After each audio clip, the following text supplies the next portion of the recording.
uhasize amaraso cyangwa se uhatakarije ubuzima.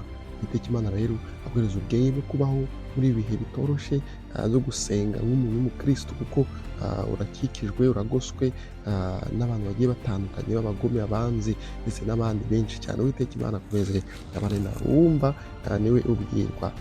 Ndakwinginga ngo iri jambo ry'Imana ntice mu gutwi ngo rihinduke ukundi. Ku murongo waho wa 13 kandi haranakomeza kugira ngo iyo ibaboshye ntibaruta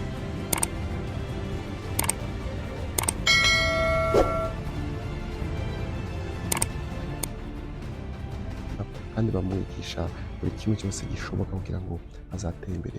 Ni nawo murage bagenda bamuhereza uko bukeye n'uko bwije, kandi bagenda bamwirahira hirya no hino ati nabyaye neza, n'abantu bakavuga bati kanaka yabyaye neza.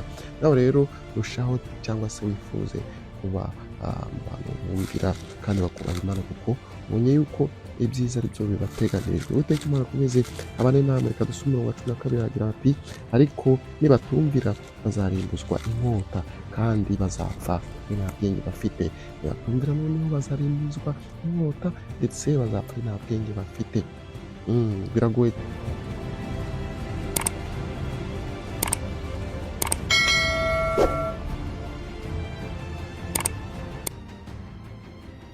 nongeye kubashimira mwe mwamaze gukora subscribe k'Umutima Channel. Njye nitwa Jean Marie wamaze kwitaba Imana. Ndabakunda cyane rero, reka dutangire dusenga Uwiteka kugira ngo ibintu byose bigende neza. Uwiteka Imana ndagushimiye kubw'ubuntu bwawe watugiriye twatwije amasaha kugira ku muka wazima burije hamwe ahandi burakeye. Buri Imana ikomeye cyane bana na buri umwe wese mu byifuzo aho bukeye abajya guhaha baronke, abanyeshuri bajya ku ishuri batahe amahoro, bige kandi by'ubwenge barinde umwanzi Satani. Reka rero naho bwije naho bahereze gusinzira amahoro, kandi nibakanguka mbere yuko iyo umuntu aryamye asinziriye bameze nk'umurambo wapfuye. Iyo rero akangutse agomba gushimira uwakoze imirimo yawe byose reka bigende neza. Urushimye kuko wabikoze muzageze ku Umwami wacu. Amena. Nitwa Jean Marie umaze kwitaba Imana. Reka rero tuganire ku ijambo ry'Imana riboneka muri Yobu igice cya 36. Turaza guhera ku murongo wa 11 tumanuke tugere ku murongo wenda wa 15. Uwiteka Imana akomeze abane natwe kandi atwumvire ibyifuzo. Burya iyo turiho kuri iyi si ntabwo tugomba gukora ibyo twibwira ngo dukore ibyo dushaka, kuko hari ibihano biteganyirizwa umunyabyaha, kandi n'urengana nawe hari ibyiza biba bimuteganyirizwa nubwo aba arengana akaba anyura mu makuba. Rero icyo nakwifuza ni uko wareka kuba umunyabyaha cyangwa ukareka kuzajya ukora ibyo wishakiye, ahubwo ukaba umuntu ukora ibyiza, ahubwo abantu bakazajya baza bashaka kukurenganya. Abakurenganya rero bazabona n'ibibazo kandi nawe uzabona ubutabera bukwiriye.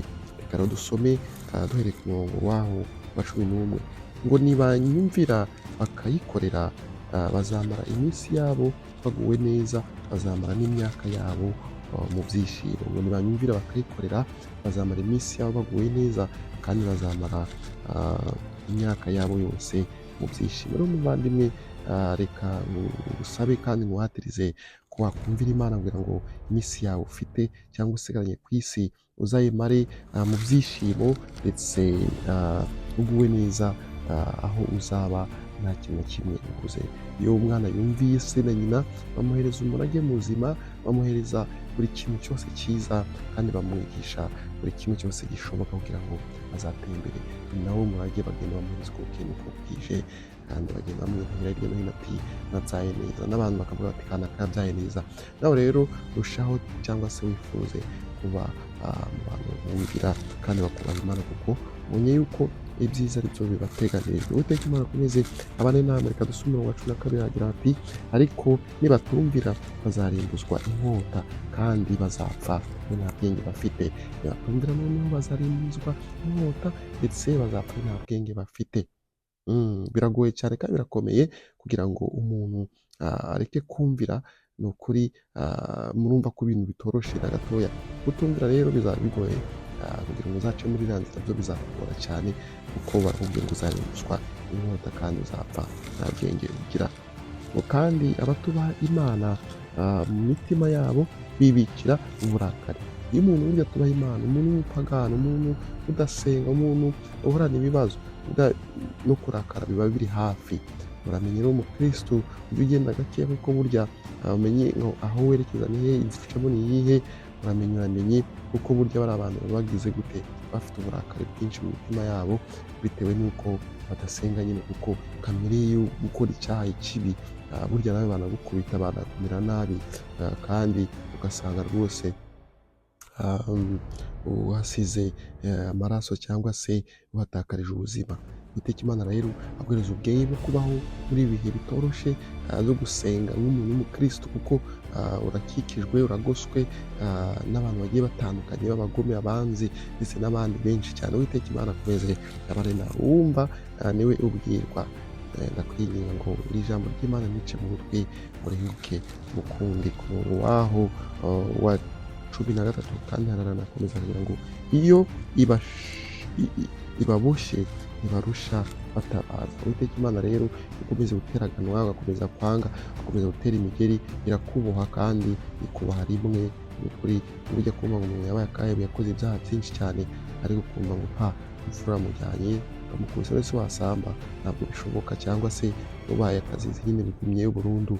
Ubwo rero Nyagasani yagiraga avuga uti ngo byaranze reka nze atahe n'ubundi ntacyo amariye isi. Uwiteka Imana akomeze abane namwe kandi mbifuriza ibyiza ku rubyiruko bwije. Ni Mutima Channel, nitwa Jean Marie amaze kwitaba Imana. Umurongo wa 14 aragira ngo bapfa bakenyutse kandi ubugingo bwabo buhera mu banduye. Bapfa ukenyutse kandi ubugingo bwabo bugahera mu banduye. Rero icyo nakwifuriza mukristo muvandimwe cyangwa nawe turarokoka, sanga Uwiteka, wegere kiliziya hafi aho ngaho, wangire urusengero cyangwa umusigiti. Ni ukuri niba bakubatiza bakubatize, ubundi utangire inzira y'ubukristo kuko nicyo kintu cyonyine gituma umuntu ahabwa uburame kandi akabaho mu byishimo, ukabasha kwihanganira ibikugerageza ndetse n'ibikugora, ukabasha kuzajya ugerageza ubundi ugakomeza ubuzima Yesu akwifuza. Bityo rero mu gihe utabikurikije uzapfa ukenyutse kandi ubugingo bwawe ngo buhora ngo bwanduye. Umurongo wa 15 abakiranutsi mureke mwumve icyo Uwiteka Imana abateganyiriza ibyiza cyane, bitewe n'uko bamwihanganye bakabirukangana kandi bakabarwanya pe.